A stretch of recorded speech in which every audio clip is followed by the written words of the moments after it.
Olá, aqui é Edson Santos e esse é o canal Muralhas e Muletas. Hoje eu vou falar sobre o meu irmão, o Big Brother.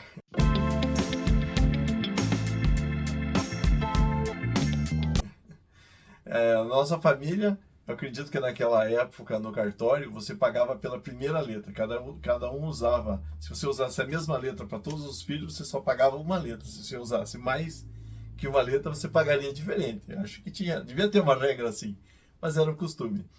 Nós somos Edson, Edilson, Eliane e Emerson. Os nossos vizinhos eram Rodisney, Ricardo, Raul e Rose. E do outro lado, o outro vizinho era Lilian e Lindamir. Impressionante esse negócio. Então na escola eu estava muito bem, tranquilo, destacava, respondia, falava. E o meu irmão, um ano e meio mais novo que eu, em outra série, não, uma série ou duas a menos, né? Ele era mais quietinho. Aí os professores chegavam para ele e falavam: pô, mas ó, teu irmão lá fala, teu irmão responde. Então, ou então chegavam os alunos e falavam: ah, você que é o irmão do Edson. Então, era como se ele fosse o irmão do Jorel. Essa é a nossa relação na escola. Mas a gente estava sempre junto. A nossa mãe trabalhava e eu e ele cuidávamos de fazer o almoço, esquentar o almoço. A gente lavava a louça, enxugava, guardava. E daí nós tínhamos uma porção de regra. Por exemplo, aquele que lavava a louça, só lavava a louça e limpava o fogão. O outro enxugava e guardava. Mas se o outro enxugasse e guardasse depois de você lavar a louça, daí ele tinha que limpar o fogão e limpar a pia. Então era uma maneira de, enquanto o pessoal está lavando, o outro está enxugando para ir acelerar o processo.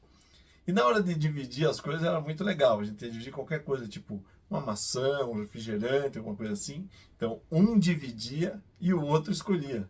Ou seja, aquele que dividia tinha que sempre dividir o mais certinho possível, porque senão o outro ia escolher e ia sair ganhando, né?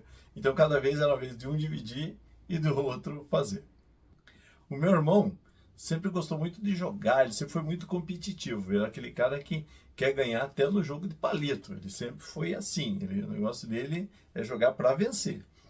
E uma das coisas que eu lembro, até uma vez a gente sentou para jogar truco com os amigos, eu e meu irmão e mais dois amigos lá.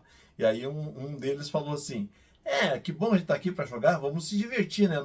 Não precisa só ganhar. Meu irmão levantou e falou: ó, é o seguinte, se você for jogar para não ganhar, eu nem vou jogar com você, porque eu não vou jogar com quem não quer ganhar. O que adianta eu ganhar de quem não quer jogar? Então, isso é uma coisa interessante pelo seguinte: nós íamos no campo de futebol sempre, atrás da nossa casa tinha o campinho de futebol e eu ia lá jogar bola, sempre estava lá jogando bola. Tem um tio meu que sempre falava que se naquela época alguém filmasse, eu certamente estaria na televisão, né? Quando eu jogava no time do futebol, eu jogava na defesa, tá? Então daí era mais difícil para passar por mim, porque eu tinha as duas pernas e ainda as duas muletas. E aí sempre era complicado. Eu podia não correr muito, mas era mais complicado, era mais espaçoso para tentar na defesa. Só que daí tinha gente que discutia se quando eu batesse com a muleta não era mão. Quem fazia minhas muletas era um parente nosso, um padrinho, alguma coisa assim. Fazia as muletas e fazia bem reforçadas, tinha umas madeiras grossas mesmo, ia bater bola, batia bola aquela muleta tranquilo. Passou um tempo, eu fui na APR, Associação Paranaense de Reabilitação, e aí lá o pessoal fez umas muletas melhores, mais delicadas, que eram mais leves, bem melhor de andar. Fui pro campo de futebol. A primeira bola que chegou, que eu bati com a muleta, quebrou a muleta em três pedaços. Aí tive que voltar abraçado no meu irmão, com uma muleta de um lado e abraçado nele, porque a outra muleta tinha ido embora. E aí a gente jogava de dupla, fazia dupla, dois contra dois.